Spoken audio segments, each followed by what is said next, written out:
Everybody, welcome. Good to see you. Thursday afternoon. Yeah, it's good to see all you all. Welcome. Hope you're having a good day. Been drinking some Darjeeling here, so I'm gonna pour myself a cup and then we'll get jumping in. I don't know if you guys recall, but we were working on a sermon on new beginnings for the New Year's. And I really latched on to this Romans 14:5 verse.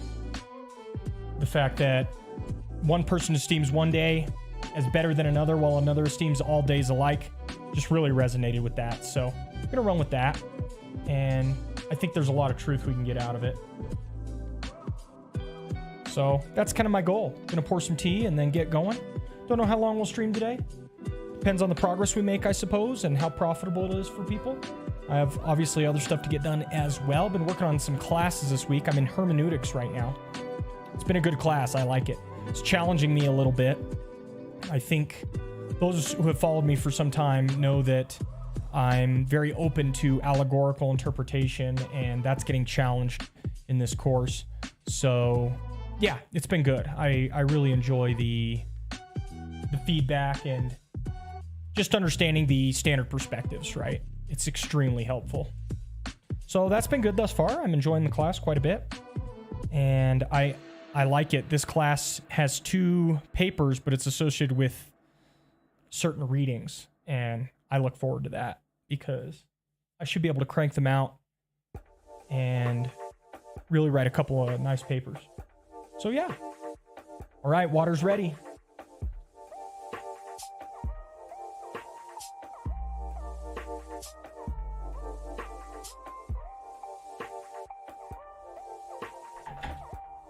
Don't want to go too long. This is the 3rd or 4th steep with these leaves.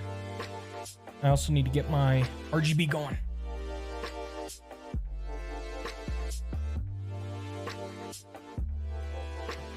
Boom.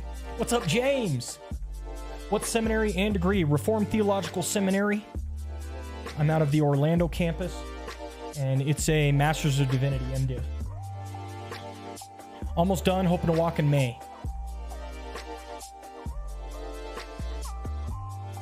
Hoping to walk in May. Got, I don't know, 6 classes left, something like that. Really, really close to being done. So I'm kind of taking courses right now at an accelerated pace, about a class a month, which is pushing it for me given my other responsibilities.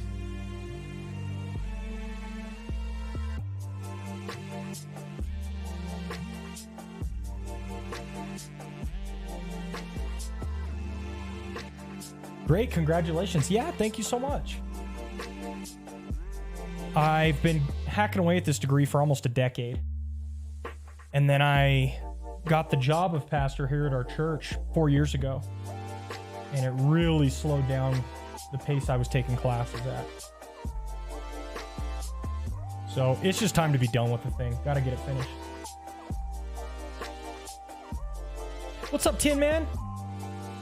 Hey guys, God bless everyone. Yes, good to see you. How are you, Tin Man? I hope you're doing well. Hello, Net. I pronounced your name right? Net. Good to see you. Welcome. I'm jealous. Congrats. Thank you. It's a great seminary. I'd recommend it to everyone. Really, really love it. Doctorate in the future. That's the plan, James. But I got to get the MDiv figured out. I have too many books that I want to write to not pursue a doctorate, considering the fact that books is essentially what you do in a doctorate. You essentially write a book, doctoral thesis, all that good stuff. So, yeah, I'm pretty sure I'll end up with a doctorate. Don't know with whom and under whom, but I have several books I want to write, so I plan to. Not bad. Yeah, thanks. Thanks, Tin Man. Cheers to everyone if you're drinking some tea with us. Cheers. I'm drinking a Darjeeling. And I'm going to give it a little bit of time because that was at 195 degrees. So that's some hot tea for right now. All right. One person esteems one day as better than another, while another esteems all days alike. Each one should be fully convinced in his own mind. You go over here to Canvas. This is where we were at last time. And you can see I've got 2 main points. One day is better than another. All days are alike.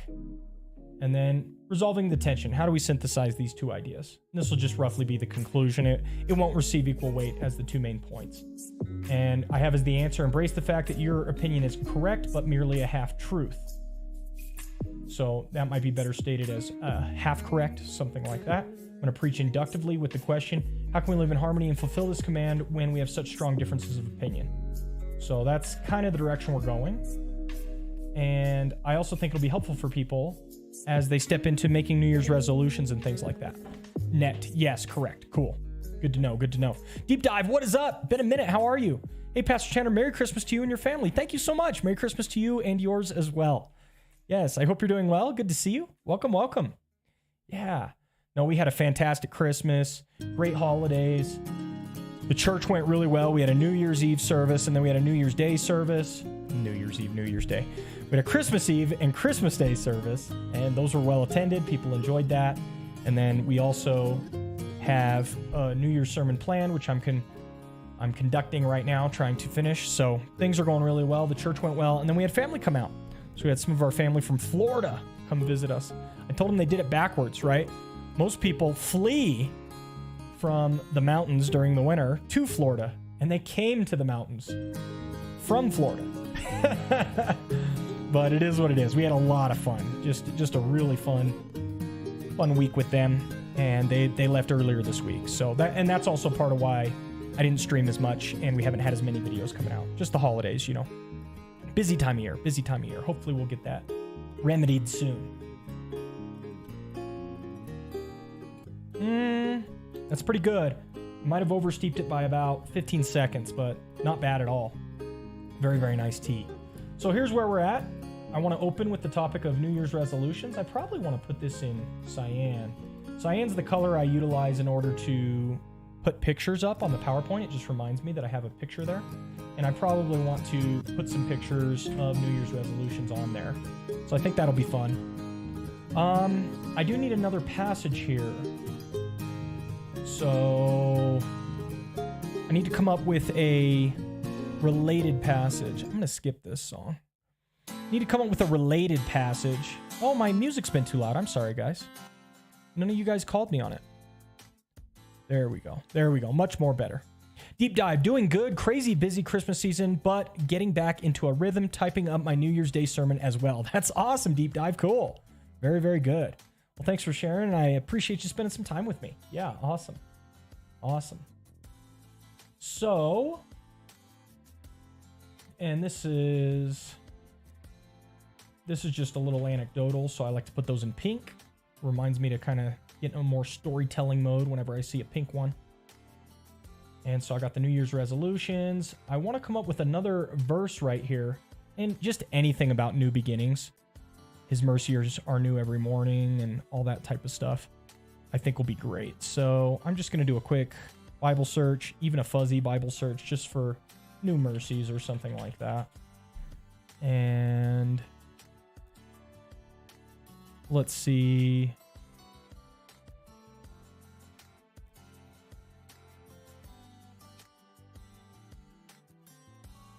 Let's try mercies new. How does that work?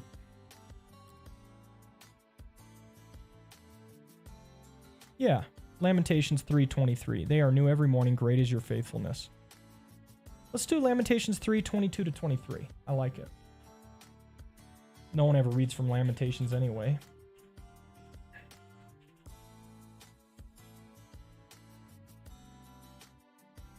might have to skip this one too.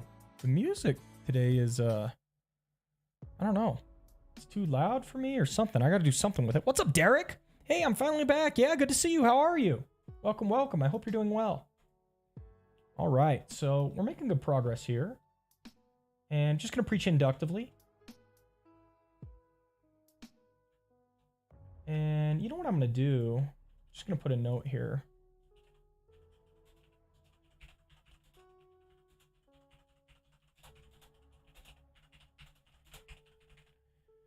Just going to, this is kind of a leading statement after I put my question in there, right? So one day is better than another, and that's 5a, I believe. Yep, verse 5a. So just drop that in there. And now we're going to be coming up with pros and cons for each position.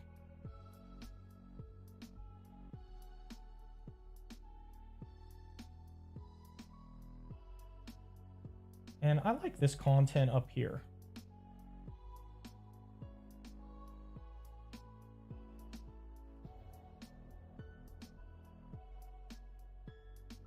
Now, I don't know which one of these statements to say first. I'm going to put up New Year's resolutions and how everybody makes them. Maybe not everybody makes them, but a lot of people make them. And then I'm going to bring up my coworker and what they had asked me. And I think that's just a good transition. And then I'm going to say everyone falls on one end of the spectrum with this issue. And then I'm going to say this is because of a disposition. Your life is not in your hands. Your life is in the hands of God. Come on. Thank you. Ruination 11 just resubbed for 7 months. Yes. Ruination, 7 months. Much love to you, Ruination. I hope you're doing well. Thank you. Thank you. Appreciate that resub. Awesome. Much love to you.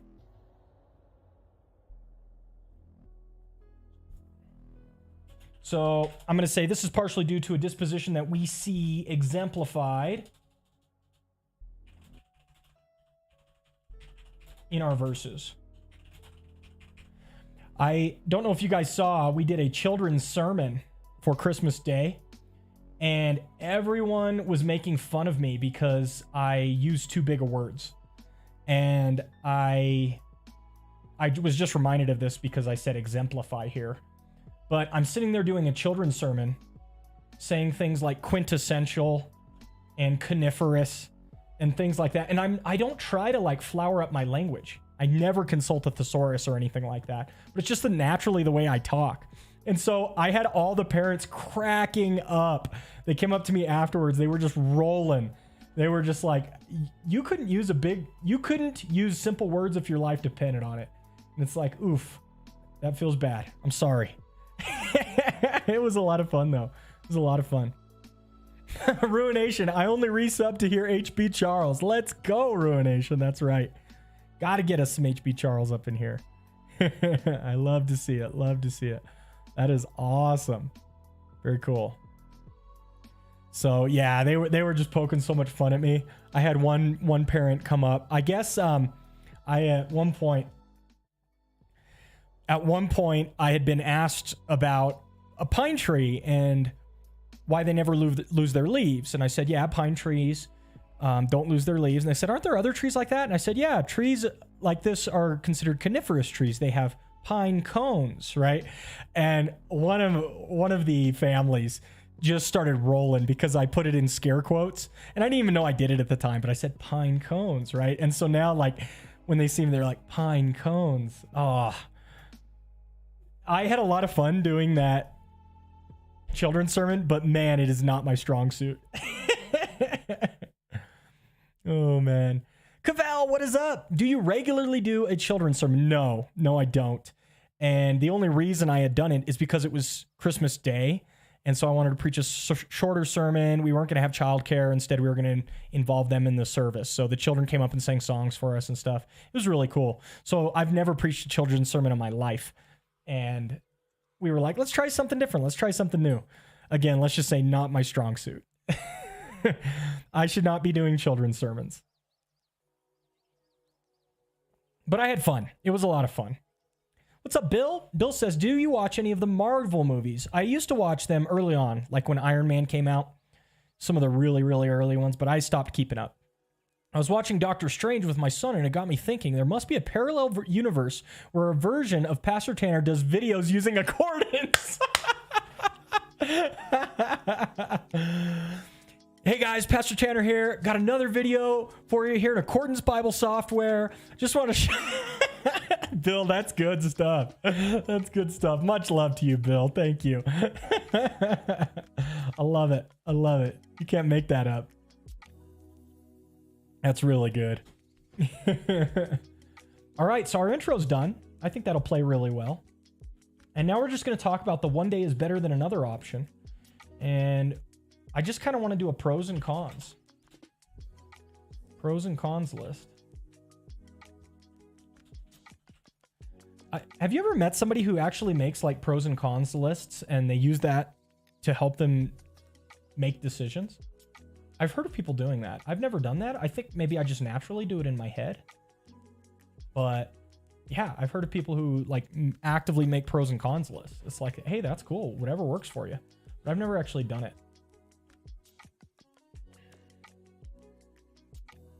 Hey, Schwein, what is up? Good to see you. Schwein says, saw you live. Just want to say, hope your Christmas went well. Have a great New Year's. You too, Schwein. Awesome. Thanks for swinging by. Appreciate you. Appreciate you. Hope you're doing well. Fantastic. Awesome, awesome. All right, so we got pros and cons. Okay, and then we can really just do the same as the other one. So we'll just grab pros and cons, move it over here.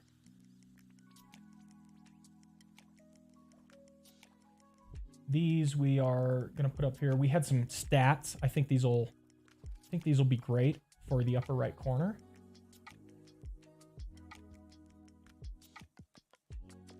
And this is more my conclusion. So let's just swap these real quick. Just cleaning everything up here, guys. I think we're gonna have more than enough info. Good day, Rosby. How are you? Hope you're doing well. Good to see you. Welcome. Tin Man, I can see emphasizing when somebody really screws up, tomorrow's a new day. See, that's exactly right. Exactly right.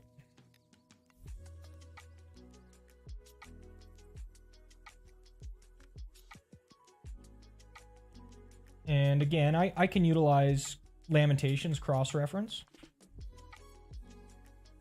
to show that it's a biblical idea, right? The idea that one day is better than another, biblical. We could even talk about festivals.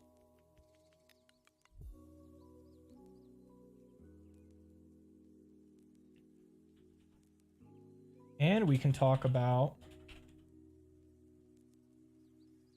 not only Lamentations 3, but Ecclesiastes 3. How about Odd Books of the Bible, chapter 3 for 100, please? Ecclesiastes 3 is... There's a time and season for everything. So we've got a good biblical case we can make right up front here. And we'll turn to the passage guide shortly, but I'm just trying to get the broad framework.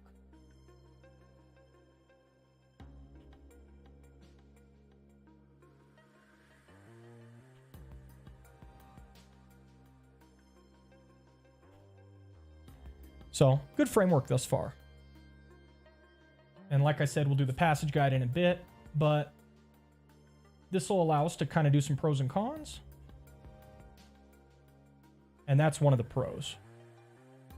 One of the pros is if you mess up. What is with this music, man? I'm having to skip like every other song. All right. Yeah, when we mess up, it's really encouraging to remember tomorrow's a new day. And I'm going to put that in pink. Tin Man. Because that's such a good colloquial saying that we all like to share with each other, right?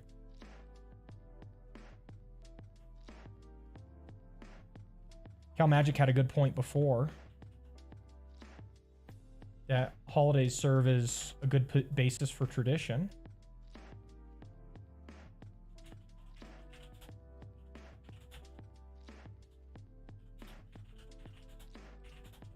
I kind of want to talk about cognitive load at this point.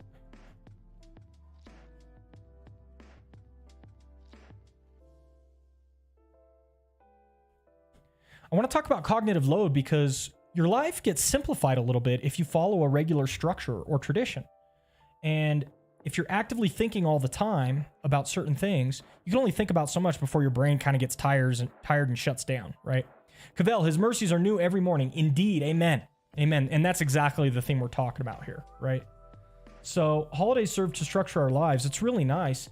And again, it reduces cognitive load. And that's part of that point.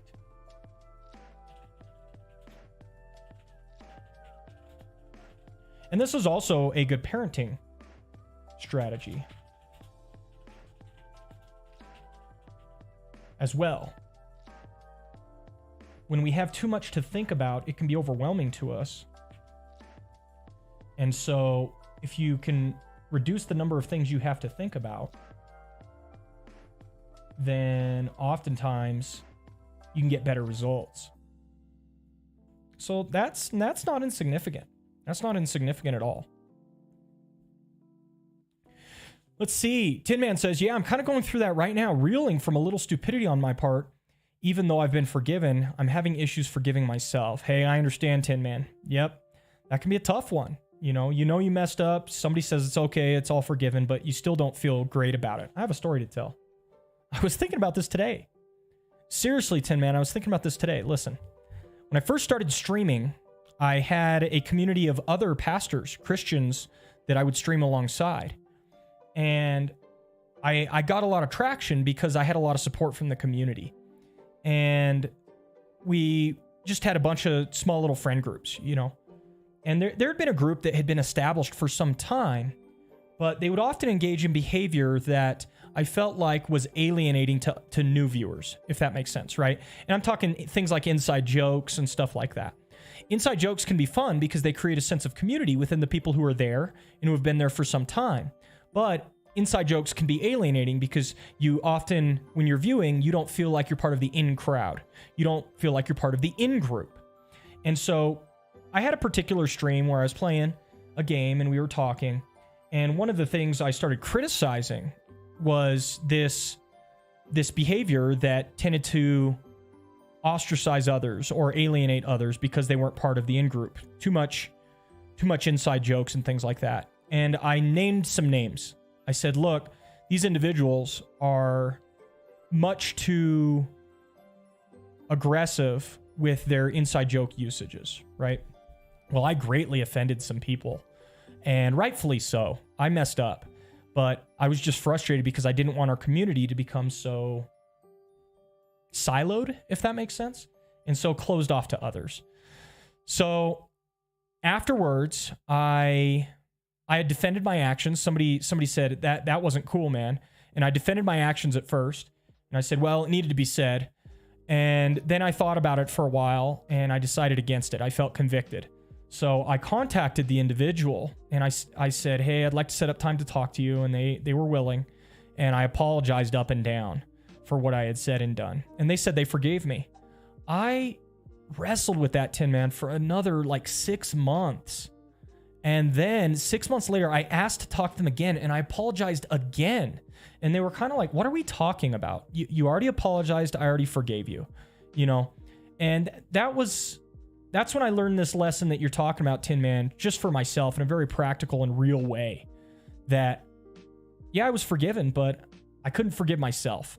And, you know, it's just one of those things that you have to remind yourself, God's forgiveness is greater than our sin. And we do our best to reconcile ourselves with our fellow brothers and sisters, but sometimes those things are going to haunt you for a while, you know? So, yeah, I know exactly what you mean, Tin Man. Exactly what you mean. Cavell, kind of like Steve Jobs, that always wore the same thing to have less things to think about and focus on what he needed to focus on. I love that, Cavell. I'm going to put that down. Man, you guys are writing my sermon for me. Who needs to write a sermon when YouTube can write it for you? Come on. Put Steve Jobs right here. And actually, I'm gonna put a picture of him up. He's known to, what was it? Wasn't it like black turtleneck and jeans? Wasn't it that like that's what he always wore? Black turtleneck and jeans.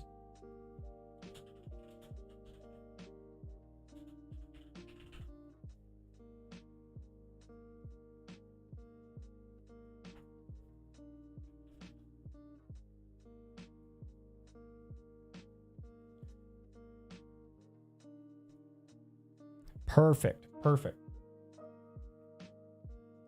So the idea that one day is better than another is really helpful for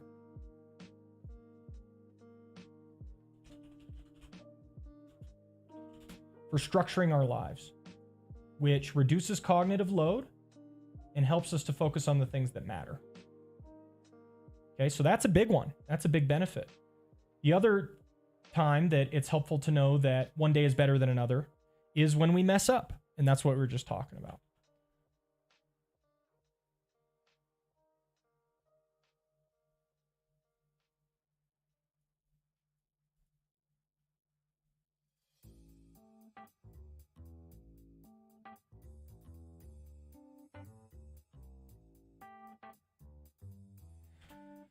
So, and not only does it reduce cognitive load, but as Cal Magic had said previously, it helps us to live in harmony.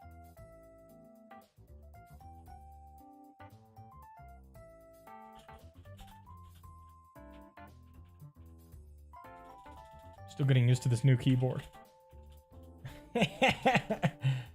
There we go. Oh, goodness gracious.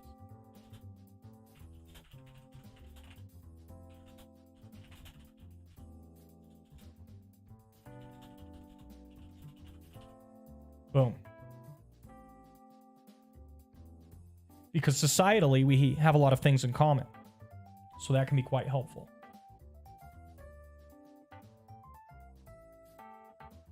And just some points of application here.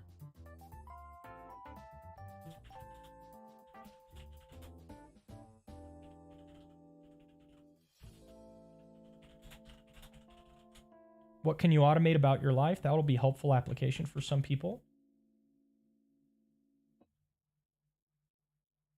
And then also,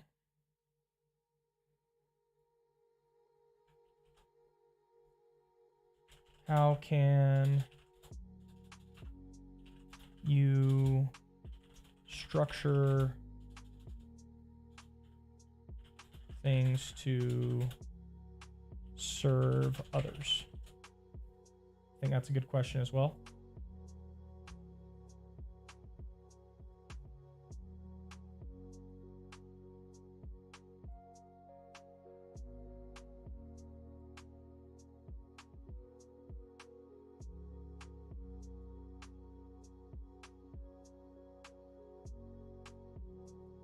And then finally,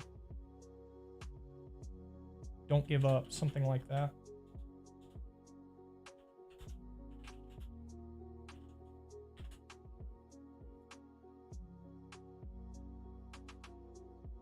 Okay, these are great pros.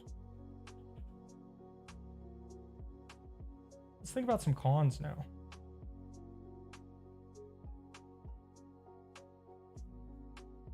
Guys, this sermon, it's getting smashed in there. I'll tell you that much. We're trying to fit everything we can. Spell check needed, not wrong. Oh, maybe you're referring to your paragraph here. Let me see. Tin Man says, I'm thinking no matter what stage of growth you're at, no matter how much knowledge we absorb, no matter how far up we are in the kingdom of God and doing his will, we're all still works in progress to stand before the Lord of hosts and place our crowns at his feet. Amen to that, Tin Man. That's exactly right. And, you know, two things are true at the same time here. One thing I want to mention is that, and I'm fond of this saying, but false humility is no humility. And there's a sense of false humility when we fail to recognize how much we've grown, where we're at in our sanctification, how far we've progressed. If we pretend that those things aren't real and that we haven't progressed or we're not very far in our sanctification, even when we are, that's false humility.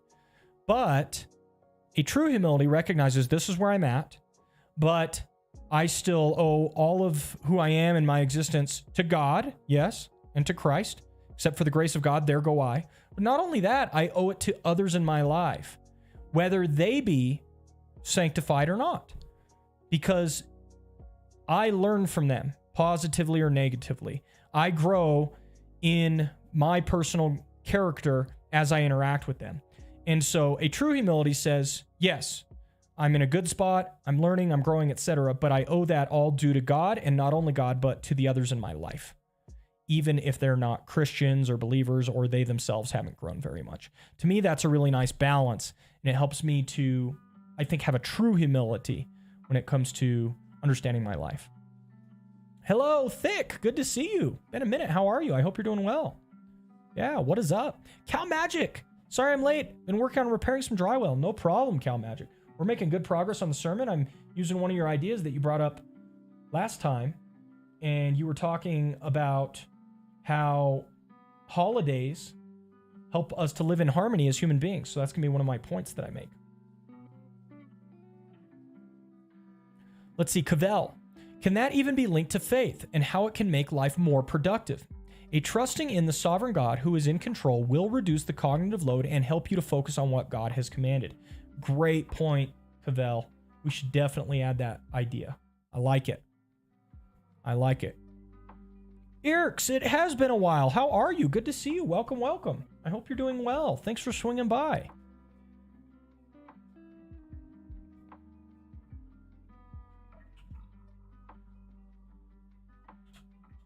So I'm going to add a salvation aspect.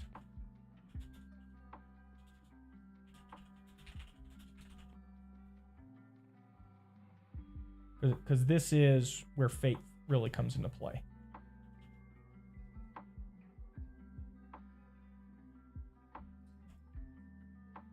All right. What's the sermon for the season? No problem, Eric. We're preaching on new beginnings. I want to preach a New Year's Day sermon talking about the new year and how a lot of people make resolutions, and is it good to make resolutions? Should we not? All that type of stuff. So now let's go into the cons. We've got plenty of pros of esteeming one day as better than another, but what about the cons? What about the cons? One thing I think that is negative about this mindset is that it can lead to procrastination.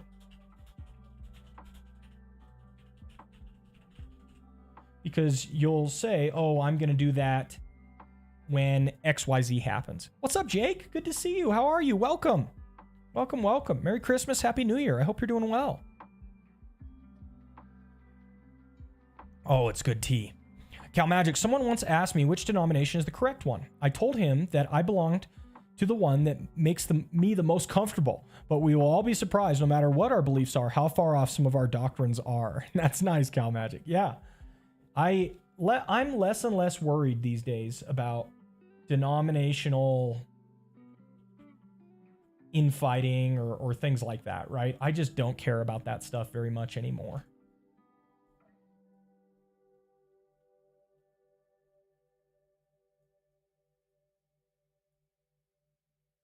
Let me move this up here, because I think it goes with these truths. All right. Ruination, do you preach topical or verse by verse? Sorry for the off-topic question. Oh, it's a perfect question. I typically preach verse by verse. We've been going through Hebrews for, I don't know, a year now. But around certain holidays, I preached more topically. And so that's what I'm doing here. During Christmas, we preach the Advent sermons. And then I'm going to preach a New Year's sermon. And these are all topical. But once we get into January and especially into February, I'm going to go back to preaching verse by verse through the book of Hebrews. Irks, I'll be back soon. Got to pick up something for my mom. No problem. Irks says it's good to make resolutions if you have actual intention on acting on it, like reading your Bible more or start reaching out to people if you're introverted. Yeah, very nice. Exactly. And that's one of the things I'm going to be getting at towards the end of the sermon is, look, there is some practical value to this, right? Awesome. Cal Magic says, one day is no better than another can lead to thinking that nothing can be done to make a difference. It leads to complacency. All days are alike. That's perfect. So that's a con. That's a con for the all days are alike position, right? Can lead to complacency. Right? Perfect idea. Perfect idea.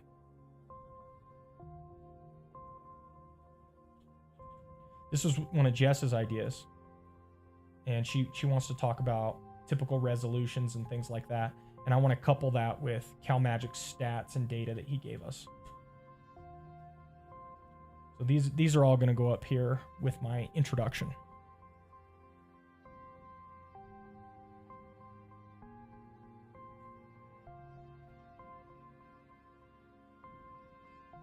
Ruination, nice. My local church does the same. Verse by verse, topical in holidays and summer. I love it. That's awesome, Ruination. I'm a big fan of a balanced diet, if that makes sense.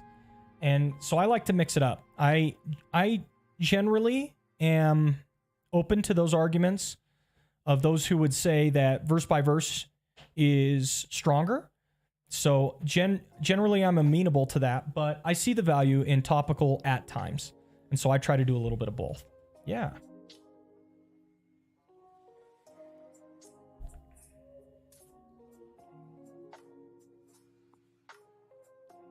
All right. So can lead to procrastination. And I can put a picture of the procrastination monkey. I've shown this procrastination monkey before from a TED Talk. But I can put a picture of him up and talk about it.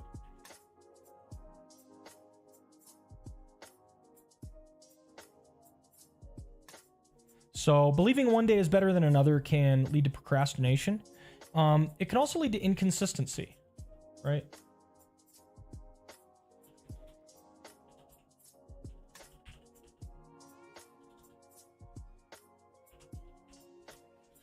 Because you may implicitly think that you should only be doing certain things on certain days.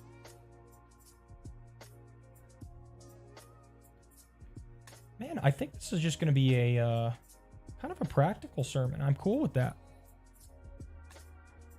Cal Magic says, one day at a time also leads to negative thinking, losing the optimism of a future goal and living in the new heaven and earth. Right, the all days alike position. I agree with that. So not only does it lead to complacency, but it can also lead to pessimism.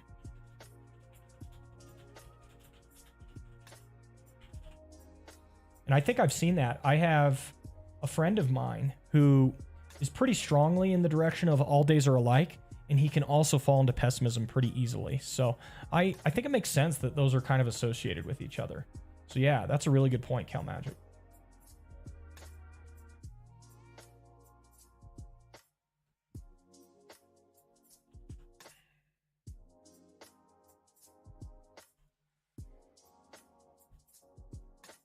Cal Magic says, one day is better can lead to pride for one's day than another held by another person.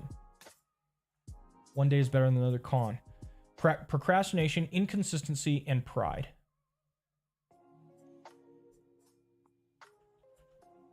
Well, we probably have got this one exhausted. Cal Magic just writing our sermon for us. Love to see it.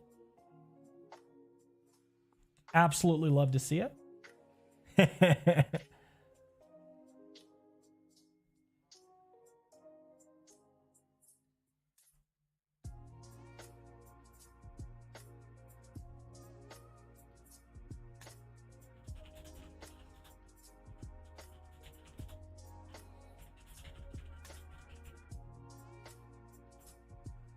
think this will be just a really nice practical sermon, honestly. So I can talk about putting things off.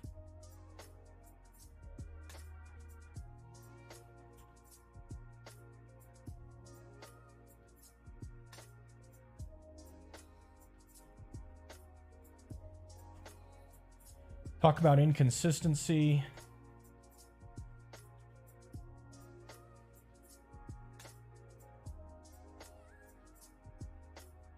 There's a little quote. That's a problem for future Tanner.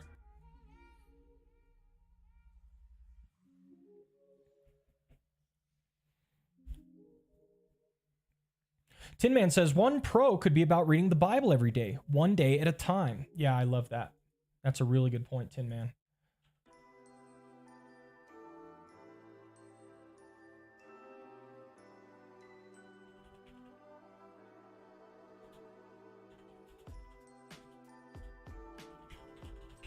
Can lead to consistency. I'll put lends itself to consistency.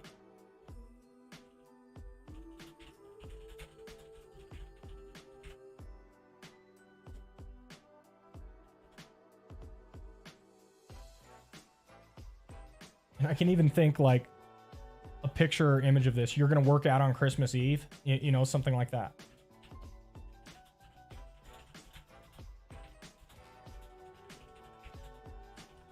Somebody would be shocked at asking that, right? You're going to the gym on Christmas Eve? And it's like, yeah, all days are alike. You know what I mean? Like that kind of consistency, it's much easier to purchase with this mindset that all days are alike, right? That's perfect. Oh, Cal Magic, yes, I wanted to tell you, I haven't read the full thing, but I've read about half of it. It's very, very interesting. Yes, I did get it. I got it the very next day, and I have been perusing it at my leisure.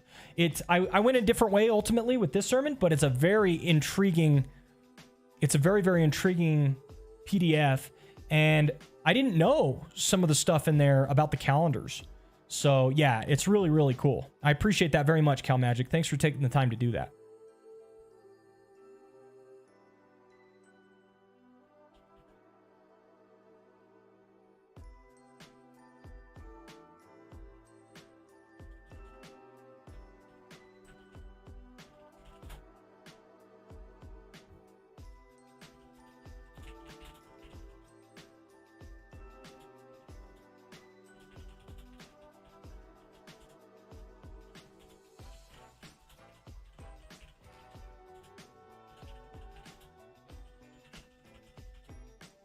And I will make a remark in this sermon that we do family devotionals, but during the holidays we fell off.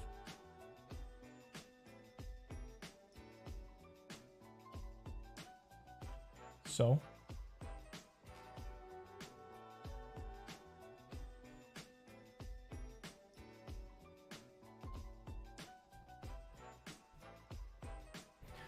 walking out our own soul salvation seems to be an everyday event. Amen to that.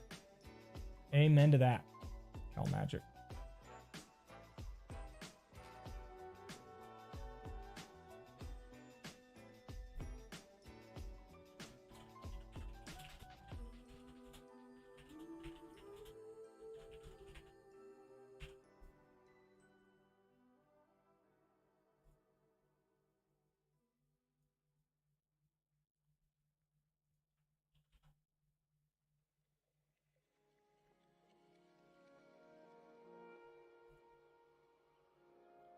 Okay. So inconsistency.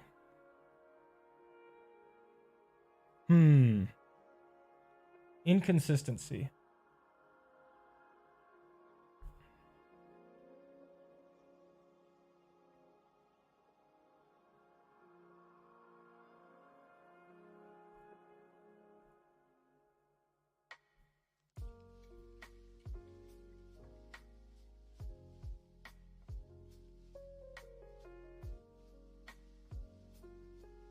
Yeah, I'm just trying to think of a good illustration for inconsistency here.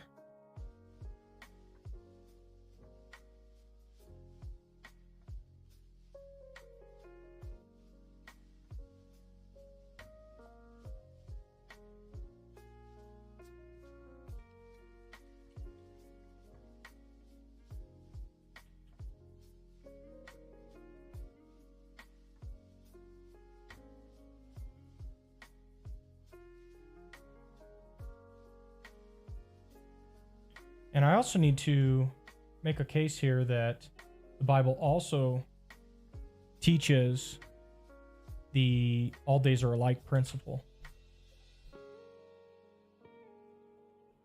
We're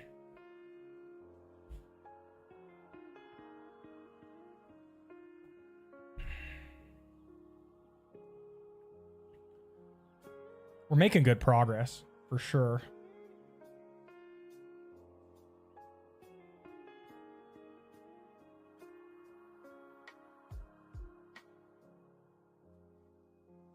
Cal Magic, inconsistency in parenting. Another is not being able to set priorities. Ooh. Now, would you say the priorities is a problem with the one day is better than another approach?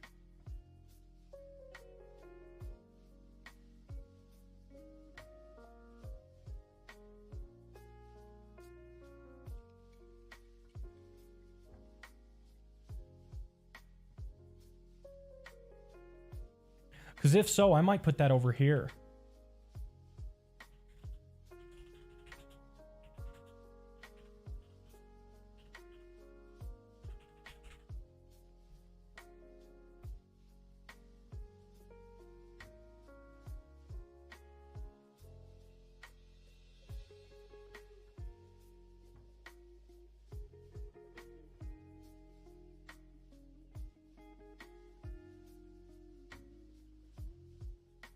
I like what you said, Cal Magic, about parenting, because you can tend, if you have this idea,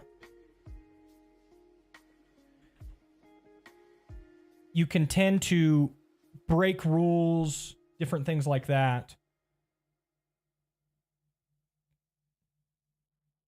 There you go. There you go, Cal Magic. Today is more important, so I must go to Disneyland. I'll pay that bill next week as it's time to play. Yeah, there you go. Yes. Yep.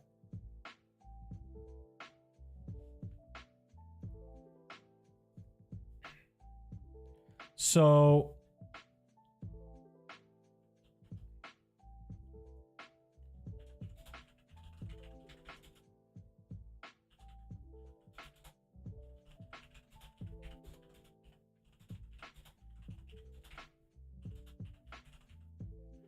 something like it's a special day, we can break the rules, etc.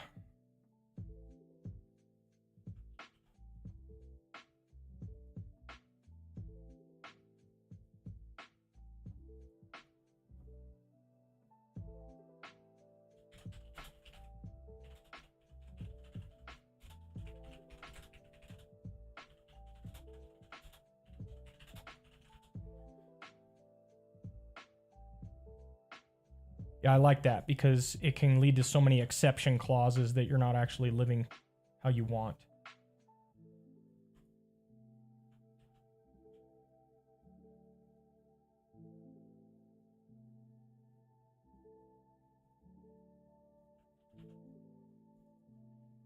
And then the pride, looking down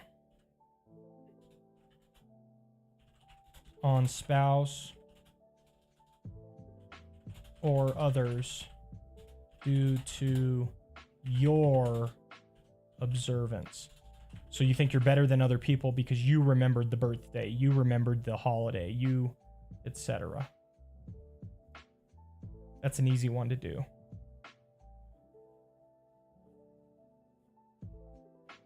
Yeah, oh, guys, we're making great progress. I really like how the sermon's coming out. I didn't know where we would be at. I even pulled up a passage guide, but I mean, it's writing itself. We've got plenty of practical examples. I don't think we're doing damage to the text. It's coming out nice. I'm really enjoying it.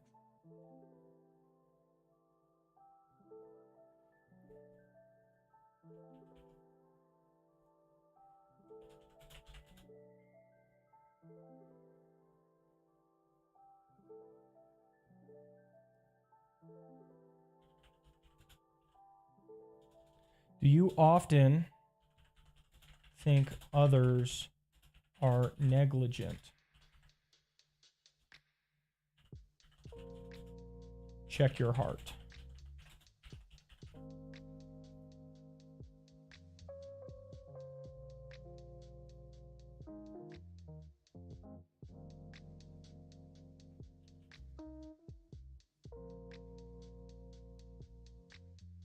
Boom.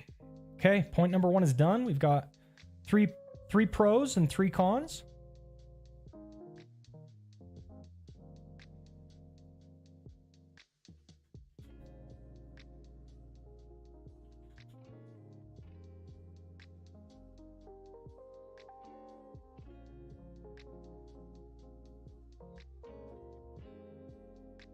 And now I think we're ready to move on to All Days Alike.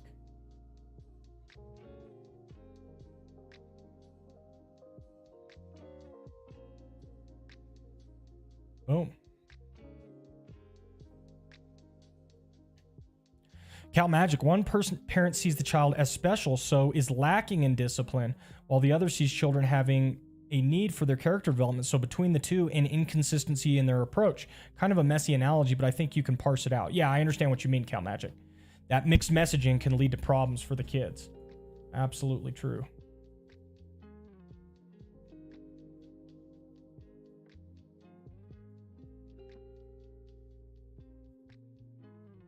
So let me move this stuff over.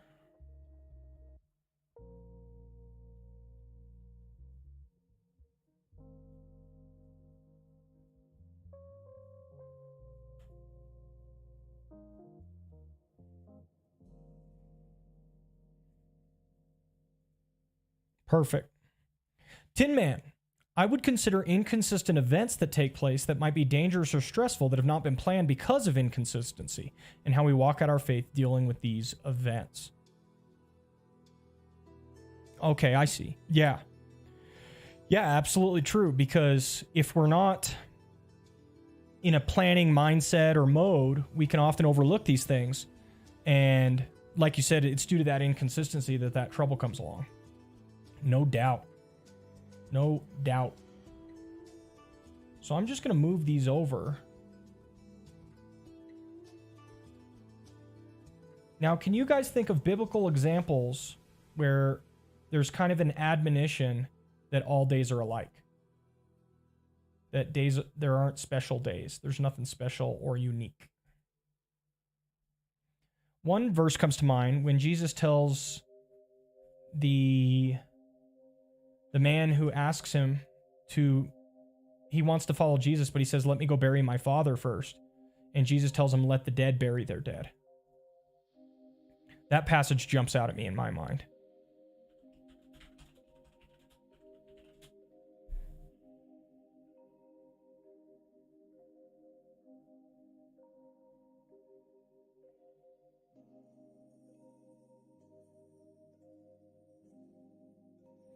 So Matthew 8:22, Jesus said to him, follow me and leave the dead to bury their own dead. Or Luke 9:60, Jesus said to him, leave the dead to bury their own dead. As for you, go and proclaim the kingdom of God. So to me, that verse at least seems to hint at the idea that all days are alike. Right? The fact that your father died, says Jesus, is irrelevant to whether or not you're going to follow me. Tin Man, how about when Jesus tells his disciples they will be drinking from the same cup that he does? Hello, Theocratic. Welcome. Good to see you. Welcome, welcome. How are you doing today? I hope you are well. So, drink from the same cup. Yeah, you can see the consistency there.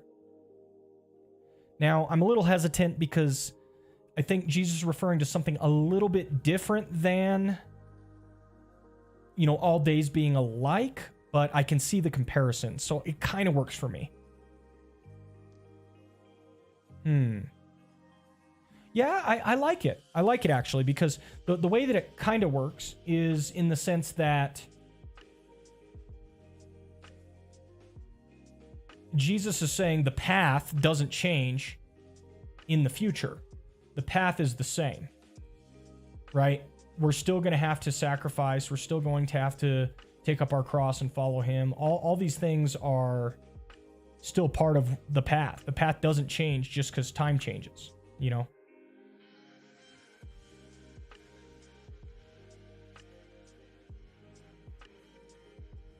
Theocratic, are you Reformed Baptist? That designation would most closely match my systematic theology. However, I do not like to overemphasize my differences from others based upon either being Reformed or based upon being Baptist. But yes, my personal convictions are most in line with Reformed Baptist. Cal Magic, I would think Ecclesiastes is a veritable treasure for all days are alike thinking. You're crushing it, Cal Magic. You just made me think tied to pessimism, right? That's huge because that all days alike thinking is so prevalent in the book of Ecclesiastes. And he ends up despairing at life.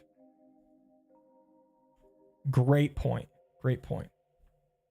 Theocratic says, okay, cool. I have no idea what I am, to be honest. And that's fine. That's fine. Let's get some more tea going, y'all.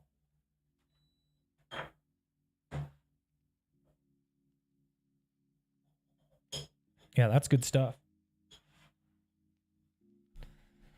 Yeah, I attend a Presbyterian seminary, Theocratic, so that's in line with my Reformed persuasion, but not my Baptist persuasion. And I've softened on my Reformed persuasion over time. I still agree with it. I have seen no reason to date to abandon it, but it is one of those things where I don't like to overemphasize it, if that makes sense. I usually end up saying Baptist, evangelical, non-denom hybrid. Yeah, that sounds about right. I love it. I love it. Cal Magic says to Theocratic, there's a certain degree of blessing to be in your position. Yeah, I think that's true. I think that's definitely true. That can be very nice.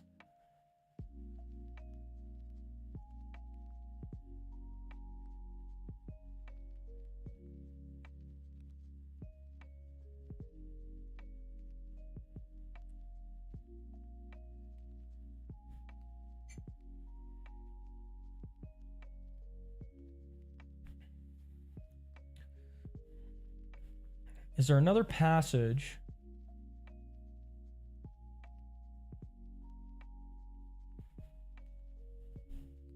Maybe Paul himself when he says, I'm convinced that there's nothing unclean? Oh, that's close. We've got a lot of ones that are close.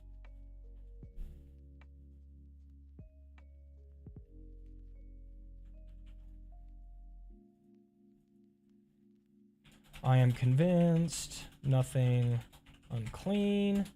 Or the other one that was brought up by Tin Man on the idea of drink my cup.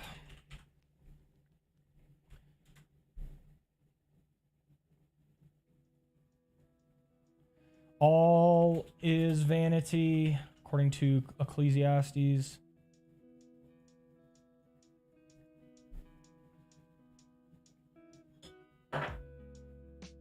Got a lot of good options here.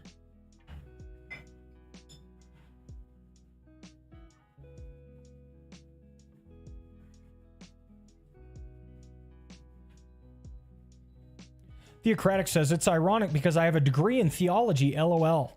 Well, it might be one of those Socratic things where because you have a degree in theology, you recognize how complex the arguments are. You see what I mean? Like, you know that you know nothing because you know all of the available options out there. There's a sense in which certitude is the prerogative of the ignorant. Ooh, I want to coin that. Did I coin that, guys? Certitude is the prerogative of the ignorant, right? Something like that. So there might be a sense in which your degree in theology helps you to see like, oh, I know nothing, and these waters are quite complex. You see what I mean? So I don't know. I see what you mean, how it's ironic, but it might also be, that might also be why. Well, philosophical theology. Now you have me intrigued. What's your degree in? How much they overlap the spectrum of each denomination. Yeah, it's pretty cool.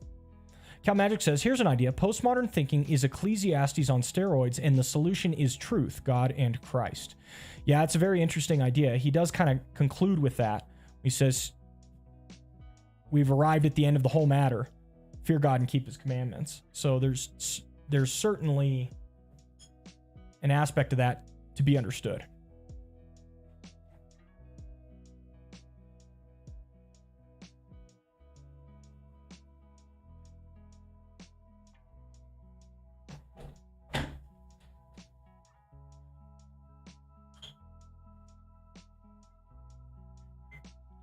All right, we're going to let that go for a little bit.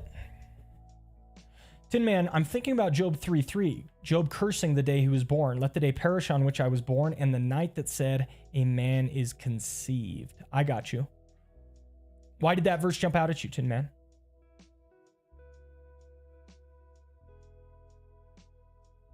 Oh, and then there's another one you were looking at? That's awesome. Yeah, I don't know. There's a lot of good stuff we could jump to. I still don't know where I want to go with it quite yet, but we're triangulating.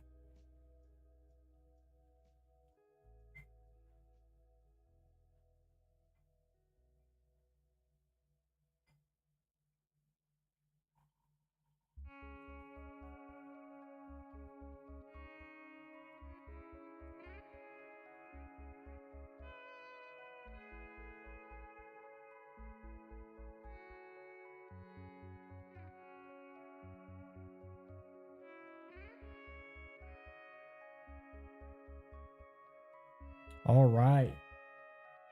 Getting ready for our next cup. Oh, I'm blocking the camera. That's good content. Professional streamer.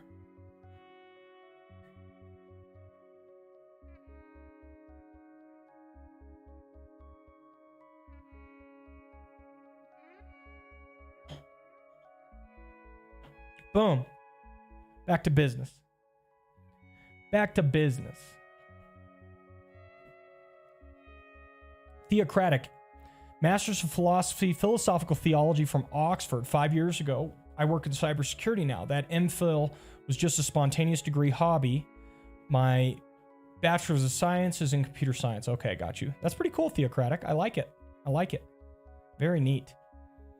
Tin Man, I thought somebody else put that verse up there. Oh, I got you. That's so funny, Tin Man. I wondered if you were talking about a different verse or the same one, right?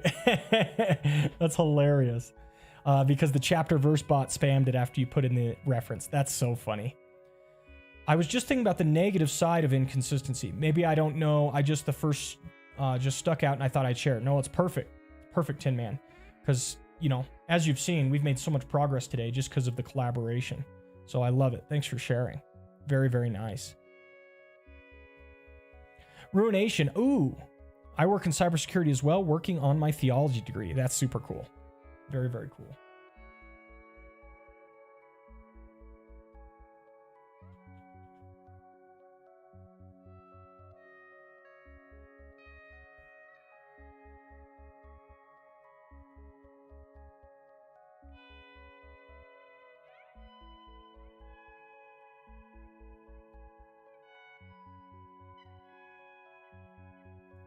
Yeah, I still have a big question mark here. So I'm going to actually put in a big question mark so I don't think that this section is done.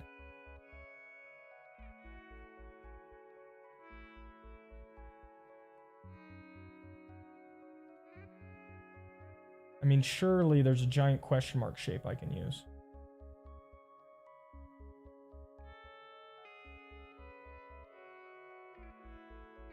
I'll put this giant check mark here. In red. Giant red check mark. Reminding myself to check that. We'll come back to that.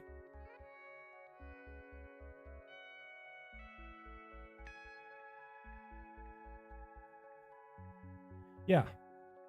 I like this lends itself to consistency point. I think that's helpful. And also the better at prioritizing part.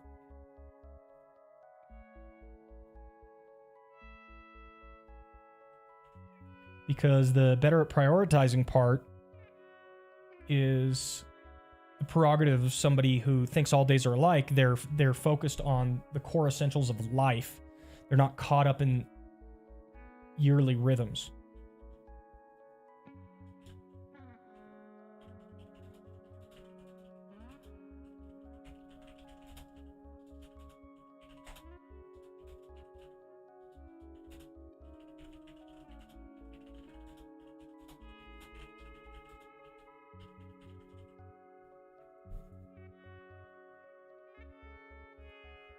There's a sense in which it's easy to live on autopilot mode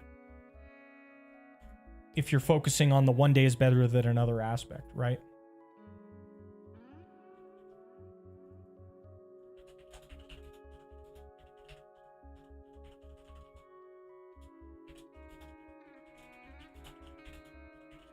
I wonder if in...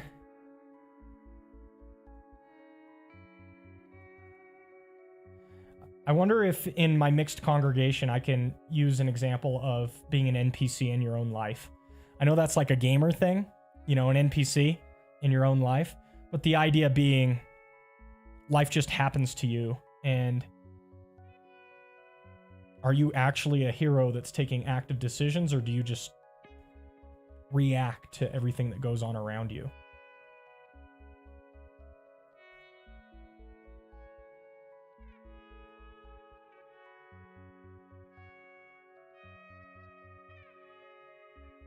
Tin Man, you should give us homework questions to work on between podcasts. That'd be pretty cool.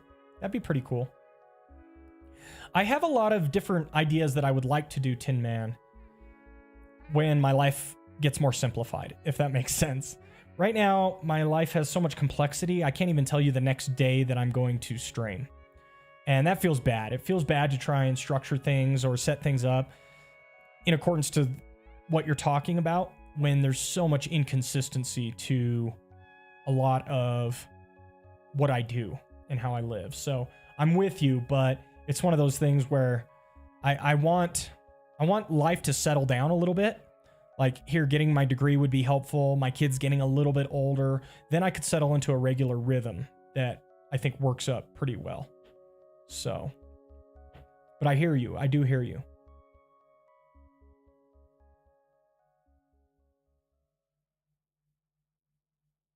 Let's see. Okay, you guys are talking way above my head. Cal Magic, you should watch Free Guy on Netflix. Great movie about a video game character that becomes aware of his own existence and what happens to him. That sounds amazing. That sounds really cool. Free Guy on Netflix. I might suggest that to Jess that we watch that. That sounds awesome.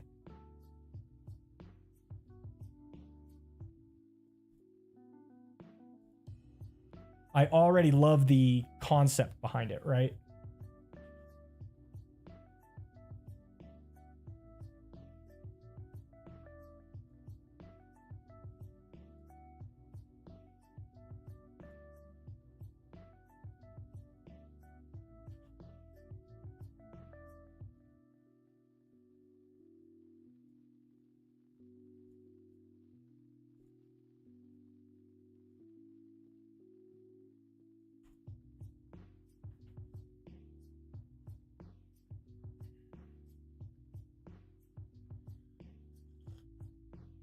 All right, can lead to complacency.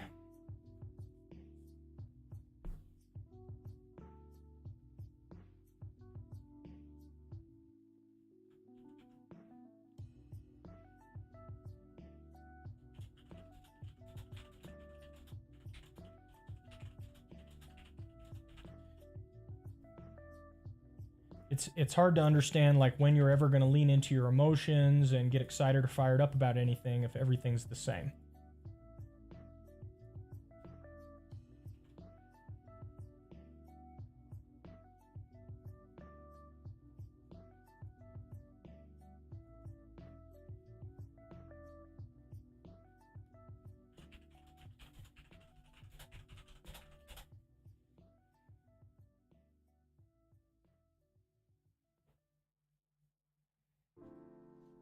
A spin-off of the Matrix movies. Tin Man, what's the point we're focused on? Right now we're focused on all days alike leads to complacency, and then I'm going to be focused on all days alike leads to pessimism. So we're on the con side of all days are alike.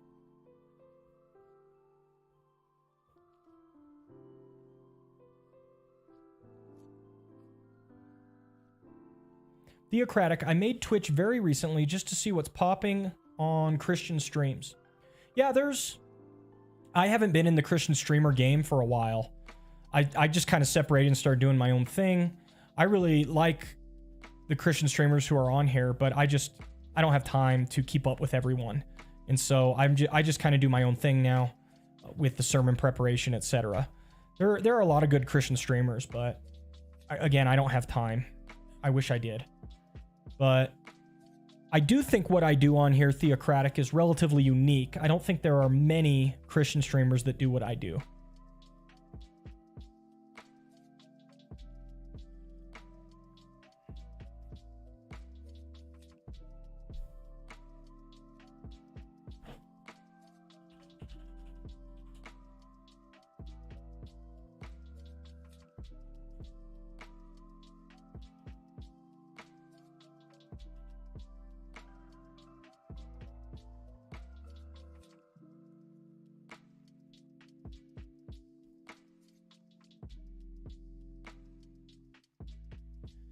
All right, and then the tied to pessimism mindset, Ecclesiastes. I could just bring up a ton of Ecclesiastes verses. And I think I will. So let's go over here to Logos and look up Ecclesiastes.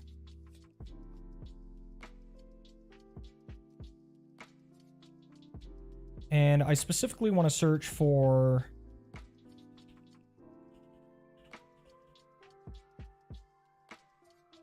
No. We're here. And we want to look in Ecclesiastes. And we want to search for something like the word again, perhaps?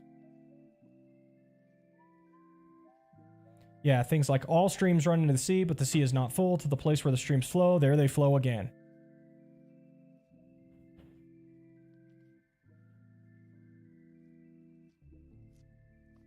Yeah, Ecclesiastes 1:7 is a good one. Just like Cal Magic said, veritable gold mine of these types of quotes.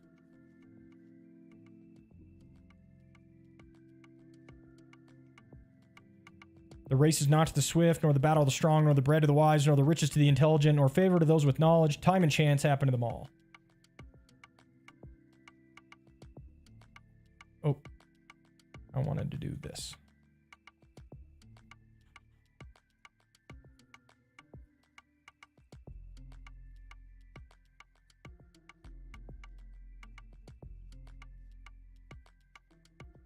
I'm just moving my Canvas document around over here. We'll head back over there in 1 second.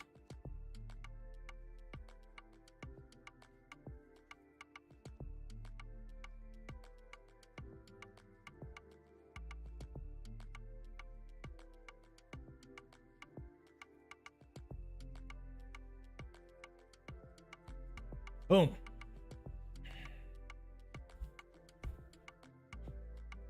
Theocratic, I haven't come across any that actually focus on going through biblical material, just Christians who play games. Yes, and I did do that for some time. It's easy to fall into, not even fall into, but jump into that, because that, after all, is what the platform's about. So, anything that the platform does, utilizing an algorithm to try and promote you, it's usually going to be centered around gaming content. And so I used to do that. I used to actually evangelize on games like Valorant and things like that. But I found Theocratic, I had too many irons in the fire. I had too many things going. And it was not consistent with the rest of my life. I was trying to do too many things at once. And so something had to give. And I gave up on the gaming. And I just said, look, I'm going to still stream, but it's just going to be purely Christian content. And it is what it is. And, you know, we're never going to be massive because of that, but that's okay. That's not my goal. It was for a minute, and that's part of why I fell into that trap. But then I realized that it was a fool's errand, really. So, yeah. Yeah, I feel you, Theocratic. I feel you. Cal Magic, how would a marriage be impacted if a couple were both one type or the other, or one in each camp? Might be interesting in your application time. Yes, and I'm going to talk about that in the resolving the tension section. Because the resolving the tension is both perspectives are biblical, and we need to have room for both. This is the biggest room of freaked out snowflakes you've ever seen in your life. Tinkerteen1 cheered. X1000. Yay, I finally caught you. That's wild, Tinkerteen. Guys, Tinkerteen dropping the 1,000 bits. It's insane. Thank you so much, Tinkerteen. Much love to you. I hope you're doing well. Good to see you. Thank you. I appreciate that. Awesome.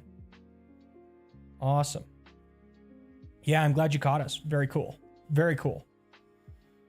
All right, let's see. One final verse here.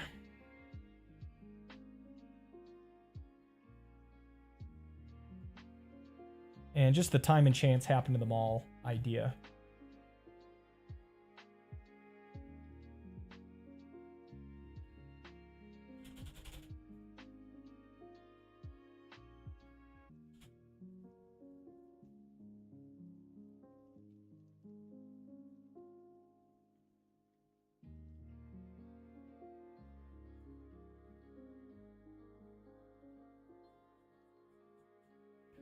Let's see. Tin Man says, Psalm 118:24. I see this as the fulcrum. Ooh, yes, that's a good one. That's a very good verse. I might end up using that, Tin Man. I'm gonna grab that as a potential cross reference. Psalm 118:24. Yeah, definitely a good one.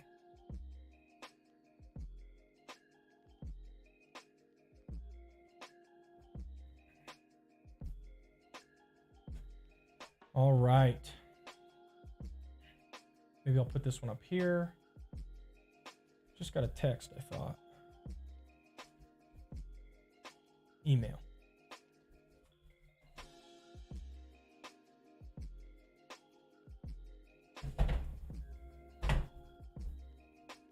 Alrighty.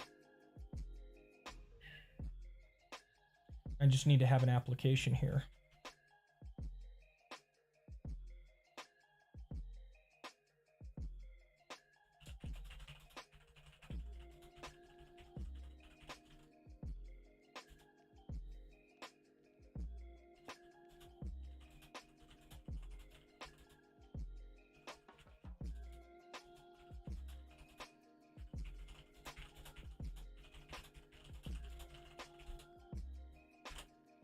Okay, well, we're on to our third point, and that's resolving the tension.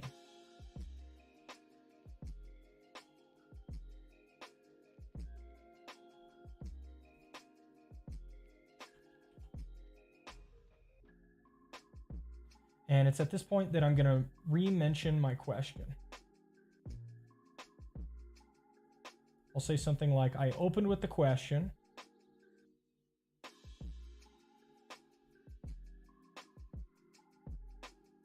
How can we live in harmony and fulfill this command when we have such strong differences of opinion?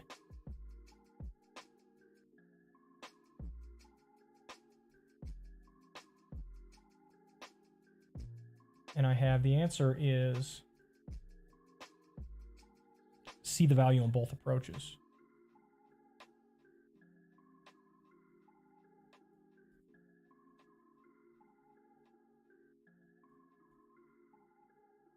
Yeah, and I like this. This is the day that the Lord has made. Rejoice and be glad in it. Theocratic, what state are you from, if I may ask? Colorado. My church is in Leadville, Colorado.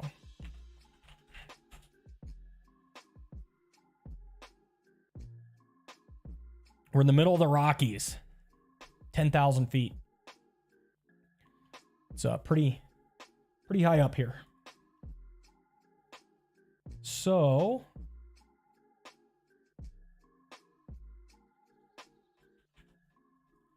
I'm going to make the case that Paul does not give us the, well, it's this point that I want to make. Right here. That's not the point Paul is making. It's not that it doesn't matter, so Paul doesn't want us to argue about it. It's that both are true, and it is extremely difficult for a fallen human being to hold them both in tension.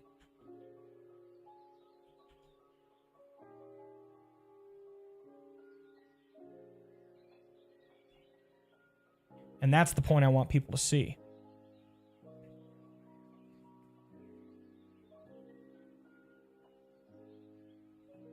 Jesse should sing the song, "This is the Lord," at the end of your sermon.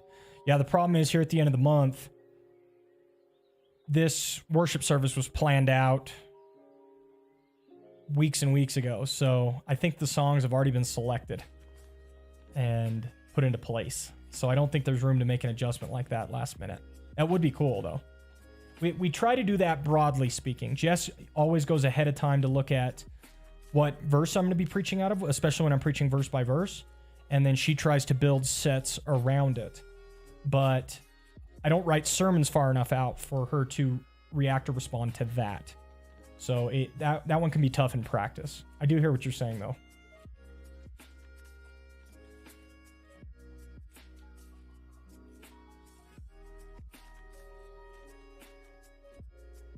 So you need to do two things. One,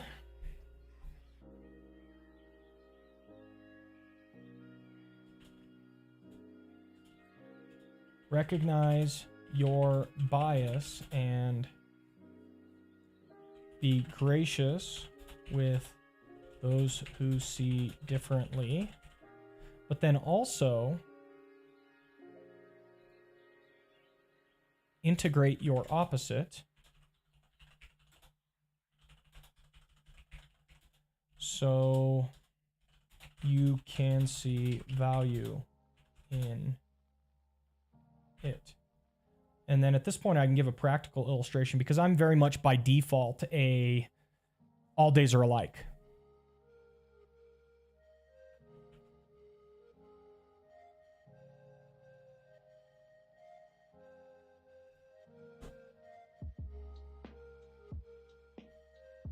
So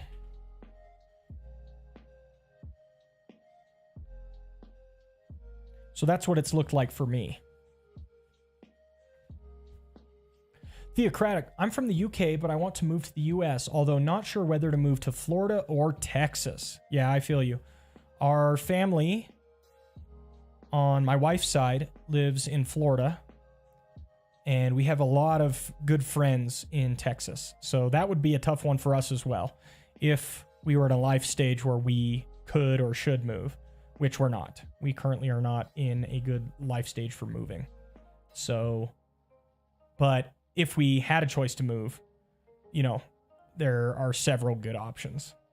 So, yep, I feel you, Theocratic. The problem is our setup up here is perfect. I don't see us moving anytime soon, if ever. I could see myself retiring and dying up here. So, it is what it is.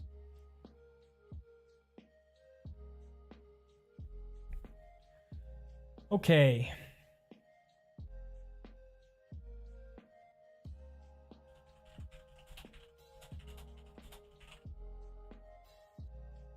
So I can give it a little example from my own life.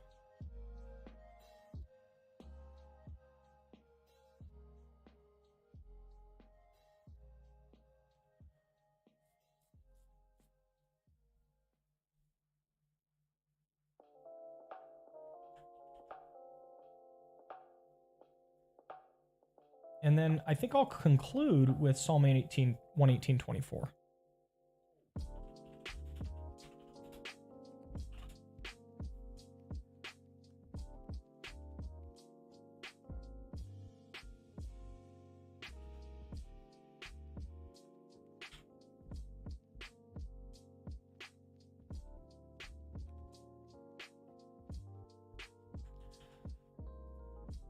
And I'm going to make your resolutions, but don't adhere to them too rigidly.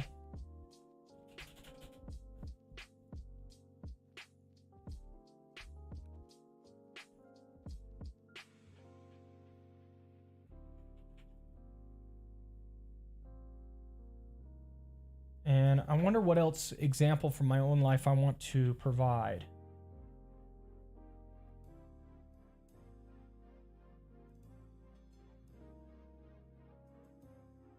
Then that'll be our concluding verse. Life is but a vapor. Not wrong, Tin Man, not wrong. Don't have enough time to do everything, right? So we have to pick. Tin Man, the extreme could be from one day to a lifetime. True that. That's right. That's right. One of the things Cal Magic and I have often lamented is that there's so many cool things to study and yet so little time to study it. But I think that principle applies to all areas of life. There's just too much life to experience. You can't do it all, you know? So you just got to make do with what you got. That's kind of all there is to it. You know what I mean?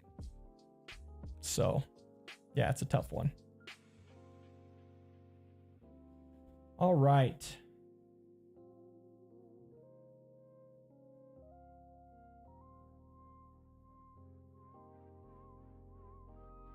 Well,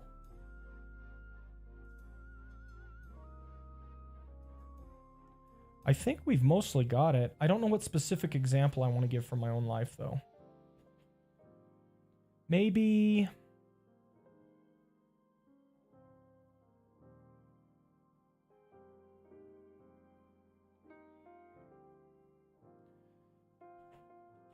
I did miss calling my brother on his birthday one year.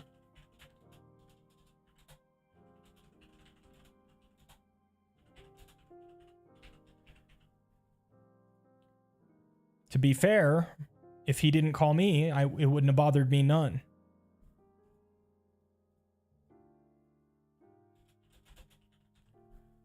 But I didn't see the importance of it at the time because it didn't matter to me. You see what I mean? My birthday didn't matter to me, so I assumed that birthdays just didn't matter. And so I didn't even bother. I didn't even think about it. I was doing other things. And, you know, that's not a way to live your life. That's not a way to show the love of Christ to others. So I think it's a good example I can bring up.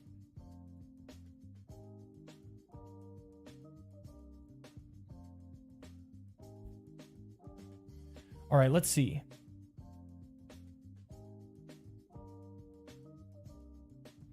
Okay, Theocratic says, by the way, to what extent does number 3 hold true? What sort of arguments, opinions are we talking about? I'm thinking of how Luke 12:49 to 52 and Luke 12:53 would fit in here. Let's take a look. Luke 12:49.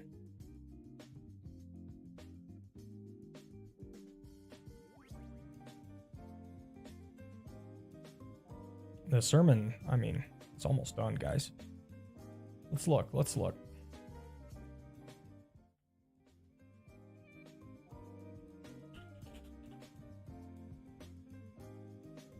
Let's see if I can't put this. Might cut off some of it. Oh, it's just not going to put it at all. Oh, no. It is going to do it. Yep, so this is what Theocratic was getting at. I came to cast fire on the earth and would that it were already kindled. I have a baptism to be baptized with, and how great is my distress until it is accomplished. Do you think that I have come to give peace on earth? No, I tell you, but rather division. For from now on, in one house there will be 5 divided, 3 against 2, and 2 against 3. They'll be divided, father against son, and son against father, mother against daughter, and daughter against mother, mother-in-law against her daughter-in-law, and daughter-in-law against her mother-in-law.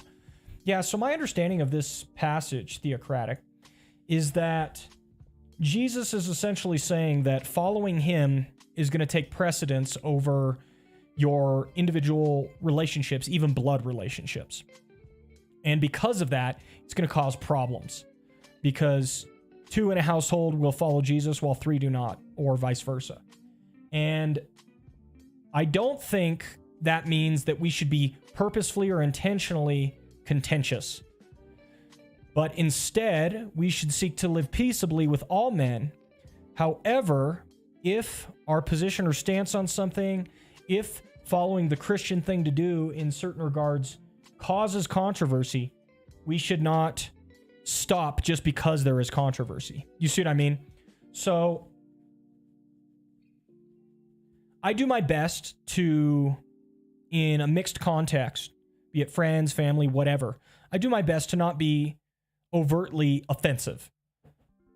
But I know that my commitment to Christian ideas might be offensive in and of itself. And if that's the case, I'm not going to shrink back from declaring what I believe and why I believe it. I'm going to continue to hold to my position. And if somebody's offended by that, well, so be it. Look, I'm going to be friendly with you, but if we're talking about a topic and my Christian faith has bearing on that topic, I'm going to tell you what I think. That's all there is to it. So I don't hide those things, but I go out of my way to not be purposefully or intentionally divisive or contentious. So that's kind of how I take it. What do you think, Theocratic? Does that make sense? Really, really good question. It's a tough one. It's a tough one for sure.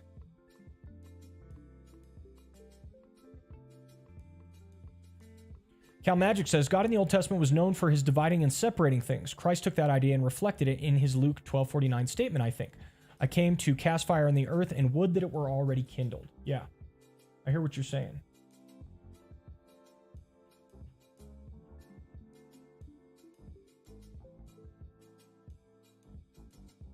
I could do a Know Thy Enemy here. I haven't done one in a while.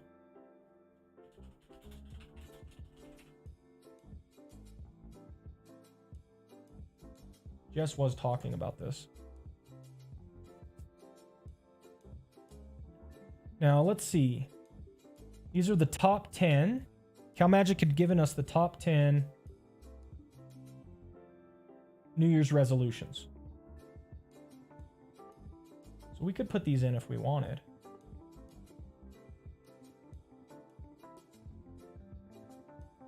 And then Jess said, we attach so much of our identity and maturity to the behaviors we want to exhibit. Resolutions can perpetuate our dualistic tendencies. All or nothing. Would be interesting to have an illustration of the 10 most popular resolutions and what they reveal about our common attachments.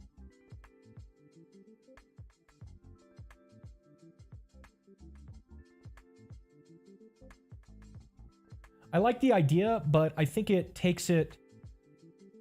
It's acting too logical with the material, and it would feel like too much of a turn to then go to this topic explicitly. So I love the idea, but if I use the top 10 resolutions, then I just want to use them as like anecdotal information. Just kind of a fun statistic or something like that.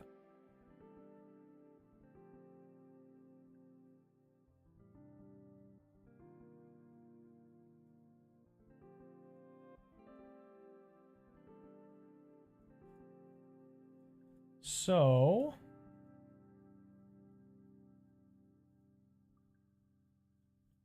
I kind of wonder if I couldn't fit some of these in here. So CalMagic also gave us some stats. People are most likely to give up their resolutions by January 19th.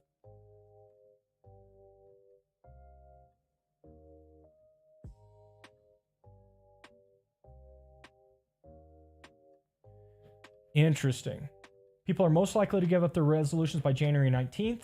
Around 16% of Americans keep some of their resolutions. Around 13% of Americans keep none of their resolutions. Nearly 80% of New Year's resolutions fail across the board. The most common excuses for why resolutions fail include lack of willpower, forgetting, being too lazy. The most popular resolutions every year include eating healthier, being more active, and managing finances better.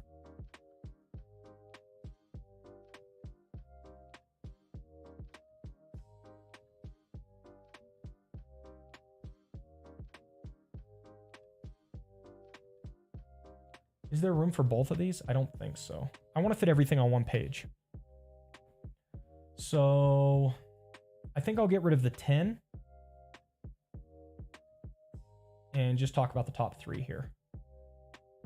Exercise more, lose weight, get organized, learn a new skill or hobby. More active, manage finances, eat healthier. It's pretty close. And people know this information. So I'm gonna hopefully I can fit this right in here. Be a little too big. I'm going to reduce the font size. I don't usually do this, but I want to fit this full thing.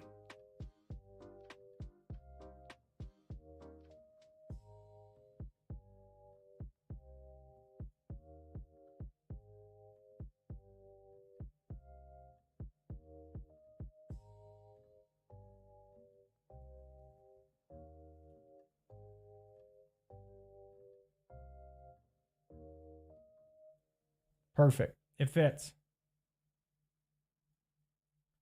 Okay. Is that the sermon?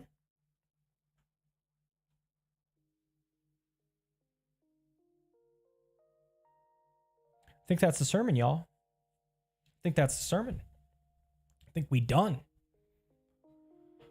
Okay, let's see. Oh, I need to figure out some more cross references for 5B, but that's it. Theocratic says, yes, I agree fully. There are a large number of Christians that don't seem to understand this. They seem to be content with compromising on biblical beliefs for the sake of seeming tolerant or inclusive. Yeah, I've seen that. And this is why Jesus is so amazing, because he gets the tension. He gets the balance, you know? And yeah, so much of the Christian walk is tension, you know, and holding things together that don't seem like they go together. Tin Man, who is my mother, who is my brother, them that serve the Lord? That's right. Exactly right, Tin Man. And that's what Jesus is saying. He's saying your commitment to him is more important than your commitment to blood. And it makes perfect sense.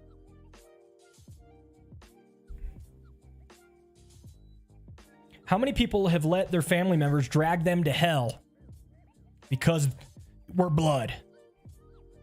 When in reality, they could have made a good go of it in terms of their Christian commitment or religious pursuit if they would have recognized, I need to cut this person off for the sake of my soul and for the sake of them. And it's not about, let's just go here. It's not about I'm more important than you or anything like that. It has nothing to do with that. Instead, it's about all of life is about living to glorify God, living to honor him, praising him. That's what all of life is about. Now, if I can be a help to you while I do all of that, then fine. That's also a Christian thing to do, to help others. But if I can't be a help to you while I do all of that for some reason or another, then you got to go. That's it. One of the things that is important in this regard is Christian maturity. Whenever two forces meet each other, the stronger one is going to win out.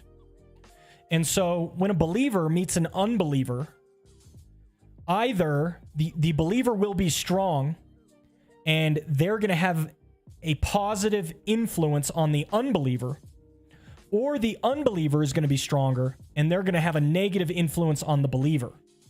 You need to understand your own maturity when it comes to this. If you are of such a constitution that you are easily influenced and you easily succumb to peer pressure, you need to be very careful about the company you keep, blood or not. If people are dragging you down and you don't know how to have a spine and hold your ground, you might need to back off and say, you know what? Nope, this ain't working. And again, it's not that you're better than them or anything like that. It might be the exact opposite. Look, I can't do this and keep up my commitment to the Lord, and my commitment to the Lord is more important. However, sometimes the believer is of such a constitution that they're strong and they're not going to give up. They're not going to be negatively influenced. Well, those believers can have a more deliberate and intentional approach to interacting and engaging with unbelievers, because they're going to have an influence on the other instead of the other way around. So you got to know thyself. Know thyself is so important. Tin Man, I love this. Truth, our eternal perspective. Indeed. That's exactly right. That's what matters. Theocratic, John Piper comes to mind. Yeah, he's got a lot of good material on this type of stuff. All right, guys. Well, we did it. Sermon's basically done. Hour and 40. And I'm not going to drag this on. I really enjoyed the stream. This was a lot of fun. I'm going to pour some more tea, and then I'm probably going to work on some schoolwork. Do a little schoolwork and catch up with the family, all that good stuff. So, got to get hermeneutics done. Trying to walk in May. We're pushing for it and making good progress. Hermeneutics is a fun class. I really like it. Really like the topic. It's probably one of my favorite topics when it comes to theology is hermeneutics. Tin Man, exactly. I've cut people off. Sometimes it's lonely, but worth it in the end. Sometimes you have to. Some believers are so prideful in their beliefs that they cut off other Christian brothers. That happens too. Cal Magic. Yep. Tin Man, hope you record this. Yeah, should be recorded. Tin Man, if you want to catch our sermons, they're just on a different channel. So here on Twitch, if you just go to our church channel and follow them, you can see the old VODs. And then on our YouTube, we actually have an FBC Leadville YouTube channel. It's not on my Pastor Tanner YouTube channel, but it's on the FBC Leadville YouTube channel. So you should be able to catch it. Thanks for the stream. God bless. Yes, you as well, Theocratic. I really enjoyed your presence this evening. God bless you. Take care, everyone. Appreciate you all very much. Have a great rest of your week. And maybe I'll catch you guys Sunday. If not, maybe Monday next week for more sermon preparation. Take care. God bless. Bye.